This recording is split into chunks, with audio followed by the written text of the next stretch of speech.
We welcome you back to Longhorn Weekly, presented by Pluckers, as we continue here with head coach Shaka Sparn. And Shaka, do us the honors and introduce our special guest. It's great to have our one and only freshman, Greg Brown, on the show. What's up, Greg? What's up, Coach? Do you feel like the one and only freshman, even past the halfway point of what's been an unusual season, Greg? Yeah, it's kind of a weird feeling walking into practice knowing I'm the youngest kid in there. So, yeah, it kind of feels like that sometimes. What's it been like in terms of, and we'll get to talking about the things that you and coach and the staff have worked on with regard to your game, but I'm interested in getting your thoughts on the relationship you have built with your teammates and how it was as the only freshman coming in, what that was like for you, and what it's been like as you continue to bond with your teammates and grow and learn from them and one another. What's that experience been like for you? As far as building relationships with my teammates, it started way before I stepped foot on Texas as a freshman. We built that relationship when I came on visits, like in freshman year, sophomore year, throughout high school. And they would just like talk to me and just like tell me all the great things about Texas and about the team. And then from there and there, that's when we just started building that relationship. Shaka, there's been an awful lot and was an awful lot written and said about the process that you and the staff have had in getting to know Greg and the family and the entire recruiting process and everything went through. And I'd like to give you the opportunity to give a little background on how this relationship started and how it grew all the way through the process before Greg even ultimately committed to and signed with UT and arrived on campus, because I know there's a lot of history and background that goes into this.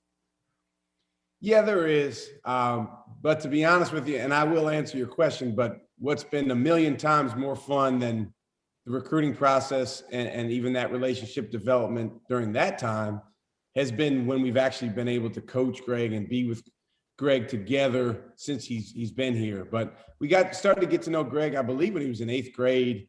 And then starting in 9th grade, going to watch him play, him coming over here, whether it was to games, came over here a decent amount to play pickup with our guys. We're not allowed to watch when recruits come play pickup, but we always get reports back from the guys. Not that we ask them, but they come to us and say, man, this guy is something else, or, this guy can really play.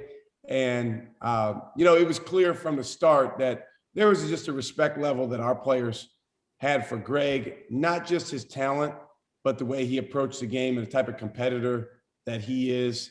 A lot of fun getting to know him and his family.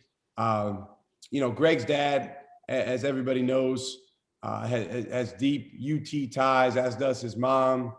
But Greg's dad being here in Austin, it was just, a lot of fun to develop a relationship and have conversations with him about competing and about team and about the things that go into success, both for our team, but also for Greg as he was navigating the process of high school.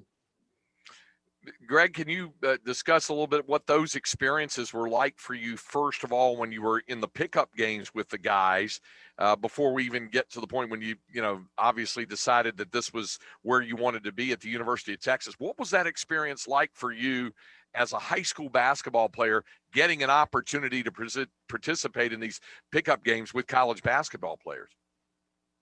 It's a blessing, really, because not many kids get to have the opportunity to play pickup with the guys at the University of Texas. It's university is a prestigious school, and the experiences they just kind of made me to the person I am today. Just made me respect the game more, and just boosted my traits as a competitor, because there's other players out there that are really good and have the same vision as me. So yeah, that means that just gave me a boost where I just need to step up my game and just learn how they play, because they in pickup, the previous years playing pickup, they usually use the same thing, do the same offense as they did in the game. So yeah, it gave me a hint of what I'm going into. Coach Smart talked about this, and I want to get your thoughts on it, Greg, and then I want Coach to talk about it as well, about once you arrived on campus in terms of your development and being coached. Because sometimes, and let's be honest, I mean, you had a fabulous high school career and played AAU ball, and everybody knew how skilled you were and what the opportunities were for you out there. And there have been players over the years in other places who perhaps did not feel as coachable. And clearly that hasn't applied to you. You have wanted to be coached, and you've talked about it as well. Can you describe what that situation's been like when you arrived on campus? And then I'll have Coach Smart answer it as well about what was in your mind about how you wanted to be coached when you got to the UT campus. Just anyway was fine. I was fine with anyway being coached, but I just wanted to learn because I knew Coach Smart and all the rest of the coaching staff, they have a really good mind of the game. And I just want to pick their brains and see what I can learn and put in my game. I'd be a better player. Shaka, you've obviously you had some very talented players come in with some high accolades, like Jared Allen and Mo Bamba and several others as well, and in other places as well. What was in your mind about how you and the staff wanted to work with Greg to coach him, and what was the experience like from the start in working with him on how he wanted to be coached and how you guys wanted to work with him and coach him? Well, the biggest thing that we've learned over these last several years is with players like Greg, you have to take advantage of every day. But there's got to be a willingness from the player himself to play a central role in that. And Greg's done a really good job of being self-reflective after games, after practices, watching tape, having an understanding of, okay, how can I do this better on the defensive end, on the offensive end? And I think that's really informed his ability to improve as a player. And it's exciting. Games like the Kansas State game, as I mentioned earlier, I don't think he could have played as efficiently as he did in that game in November or December. I think he's really learned, he's grown. Hopefully now this next step is getting past the technicals, Greg. But I think he's learned a lot, starting with footwork, and that's something we're going to continue to emphasize. All right, we need a break. When we come back, we'll talk more about Greg Brown's. Glad the coach went there. We'll do that when we continue with Longhorn Weekly with head coach Shaka Smart, presented by Pluckers, and we'll continue in a moment. Back on Longhorn Weekly, presented by Pluckers. The West Campus location, of course, is where we have brought you a Longhorn Weekly with Shaka Smart in the past, of course, being socially distanced now as we continue here with Longhorn Weekly. And Greg Brown, let me ask you, Greg, you ever had a slam dunk like that where you go up, slammed it, and you get fouled, the ball goes straight up and then pops back down and it's good, and then you walk to the line for an and one? You ever had one like that? Never. I would always see it on TV, but I'll never do it. Shaka, how about your thoughts on that specific play? And there's another play I want to get to that I know meant a lot to Greg, but let me get your thoughts on that, on how a play like that develops.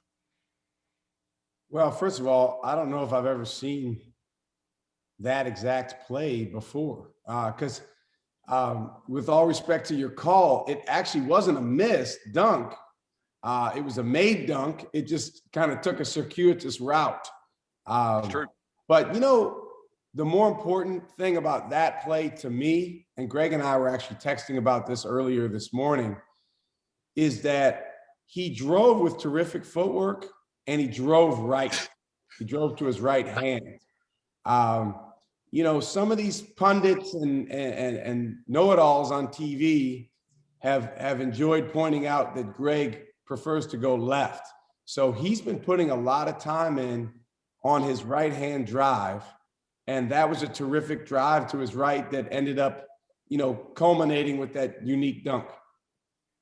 Yeah, I guess maybe that's the best way I should describe it. Since when I said missed the dunk because it went straight up in the air, but it didn't miss. It did go down after that. I know there was another play, Greg, that you were fond of as well. You had the steal and the dish to Andrew there for a lay-in as well. And I know rebounding means a lot to you as well. How important is it to you, the other parts of your game, the rebounding, defense, coming up with a steal like that and a dish for a bucket there? How much does that mean to you? Because when people think of very talented guys that come out of high school and go into college, first thing that goes into a lot of folks' minds is scoring. For me, it's more about winning than scoring. And I feel like the plays on defense, as far as like rebounding, getting steals, getting deflection, it goes all into winning. It's all positive plays. So as a competitive player, I always want to win. So I'm going to do the intangible things that go into winning. Okay, Such as those things. Yeah.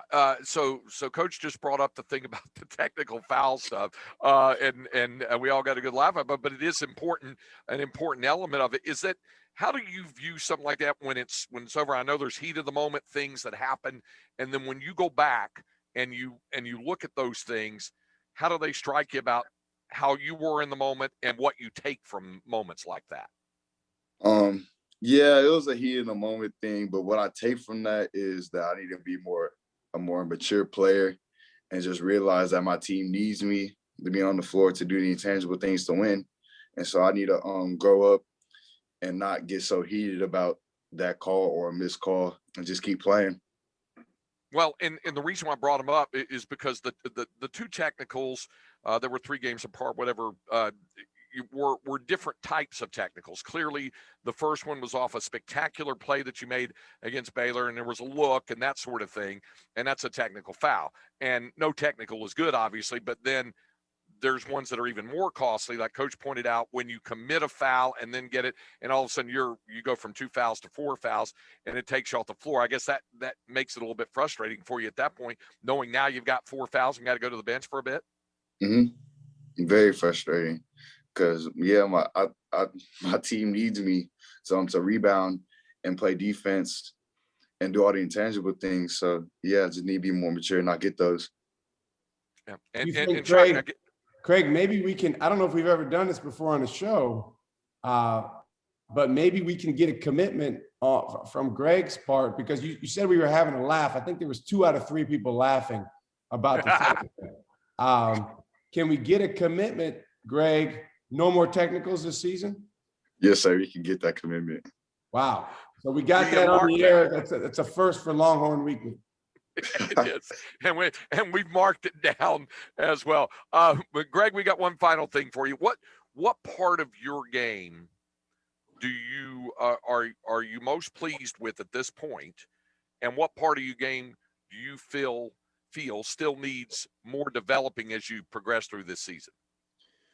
The part of the game that I'm pleased with right now is not really pleased with, but pleased with the progression is the footwork, because there wouldn't be a lot of those highlights if I didn't have correct footwork, because they would have called a travel before I even took off.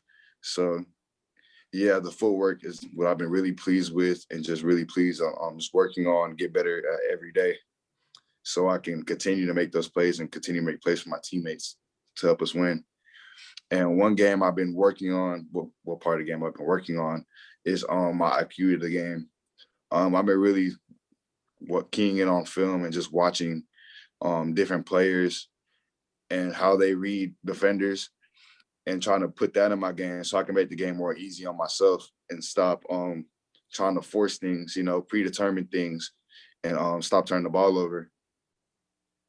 Okay. Hey, I appreciate you taking the time. We have the pledge from you now for the rest of the season. We'll look forward to that. Hey, Greg, thanks so much for taking the time to join us today on the show. All right. Thank you for having me. All right, that's Longhorns forward Greg Brown. Hey, want to remind you that when you're at home or at the game, make sure you have your notifications turned on in your Texas Longhorns app, so you'll receive your 5 free wings coupon for Pluckers with the Horns when at home. Longhorn Weekly will continue here on the Longhorn Network and the Longhorn Radio Network from Learfield IMG College.